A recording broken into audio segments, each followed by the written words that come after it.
और चलिए एक बार फिर आपको लिए चलते हैं चंपावत, जहां मुख्यमंत्री पुष्कर सिंह धामी लाइव है। क्या कुछ कह रहे हैं, एक नजर इस तरफ। भाइयों बहनों, देवभूमि उत्तराखंड की पावन धरा से कैलाश मानसरोवर यात्रा के पहले दल को यहाँ से रवाना करना मेरे लिए हमेशा से ही एक प्रशासनिक दायित्व मात्र नहीं है, बल्कि भगवान भोलेनाथ के चरणों में नतमस्तक होने का, आप सबके माध्यम से भगवान भोलेनाथ का स्मरण करने का, उनके चरणों में नतमस्तक होने का ये सौभाग्यपूर्ण क्षण रहा है। और इस कड़ी में आज का ये अवसर भी मेरे लिए गौरवशाली पल है।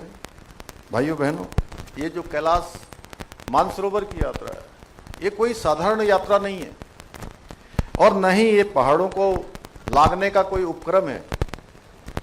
अनिल जी अभी कह रहे थे कि मेरी भगवान से जो है सातवीं बार है ना, 7वीं बार जा रहे हैं, तो इनकी भगवान से ट्यूनिंग बन गई। हर हर महादेव। तो सच में ऐसी ट्यूनिंग सभी की बने। ये यात्रा तो आत्मा से परमात्मा के मिलन की यात्रा है, स्वयं को समष्टि में समाहित करने की यात्रा है, साथ ही आदि से अनंत के साक्षात्कार की यात्रा है। कहा जाता है कैलाश पर्वत पर जाने का सौभाग्य उसे ही मिलता है जिसे भगवान भोलेनाथ बुलाते हैं। और आप सभी शिव भक्तों को भगवान भोलेनाथ का वो दिव्य आमंत्रण मिला है। आप सभी अत्यंत सौभाग्यशाली हैं कि आपको स्वयं देवादिदेव महादेव ने अपनी पवित्र कैलाश मानसरोवर यात्रा के लिए चुना है। और ये यात्रा केवल एक धार्मिक आस्था का केंद्र नहीं है, बल्कि हमारे देश की सांस्कृतिक एकता का भी प्रतीक है।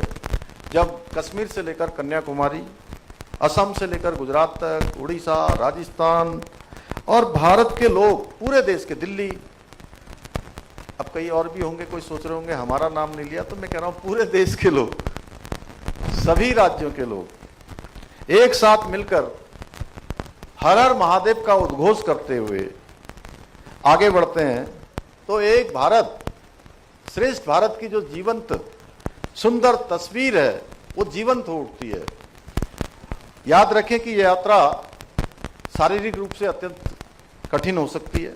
मौसम और प्रकृति की चुनौतियां भी आपके सामने आएंगी, परंतु मुझे पूरा विश्वास है कि आपके भीतर की जो शिव की शक्ति है, उसका अटूट संकल्प है और अगाध श्रद्धा है, उसके आगे कोई भी बाधा स्वतः ही समाप्त हो जाएगी। आपका ध्यान केवल शिव में लीन होना चाहिए। शिव सारे जो भी थोड़ी बहुत परेशानी आएगी, उस परेशानी को समाप्त कर देंगे।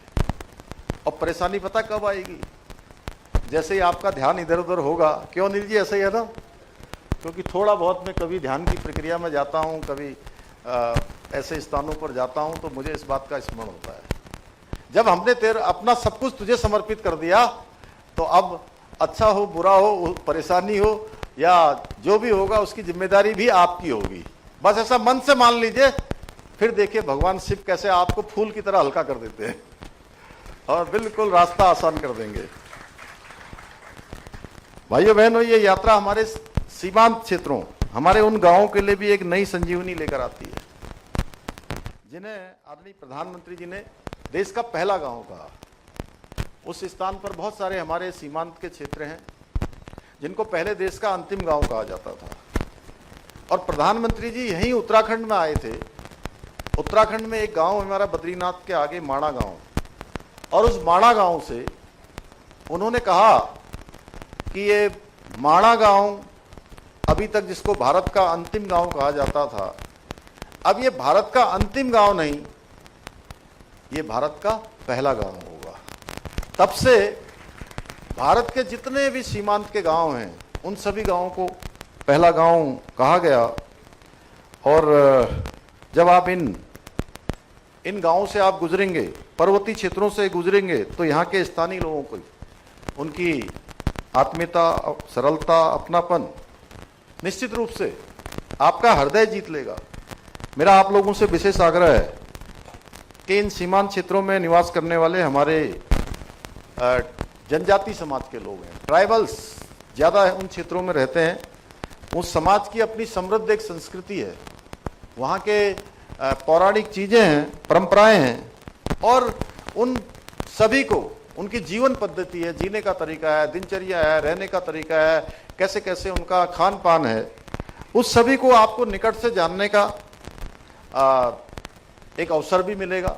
अगर आप जानेंगे तो अच्छा होगा, क्योंकि अब आप मेरी दृष्टि से मैं कहूँ तो अब आप केवल एक कैलाश मानसरोवर के यात्री नहीं हैं। मेरी दृष्टि से आप हमारे भारत की संस्कृति, देवभूमि की संस्कृति, हमारे जो सालों साल से चली आई समृद्ध सांस्कृतिक विरासत है, उन सभी के आप अब ब्रांड एम्बेसडर हैं। क्योंकि आप लोग जब लौट कर जाएंगे तो सच में आपके प्रति भी लोगों की श्रद्धा बढ़ जाएगी, लोगों को आपको देखने का भाव बदल जाएगा कि इनके ऊपर भगवान की विशेष कृपा है, ये वहां से दर्शन करके आए हैं। साथ ही इन क्षेत्रों में स्थानीय उत्पादों को भी अपनाकर स्थानीय जो महिलाएं हैं, वहाँ के नौजवान हैं, युवा हैं, बहुत बरसों से रहने वाले लोग, वो जो सीमांत क्षेत्र में काम करते हैं, उनकी आर्थिकी को सशक्त बनाने में भी आपका भी योगदान हो सकता है।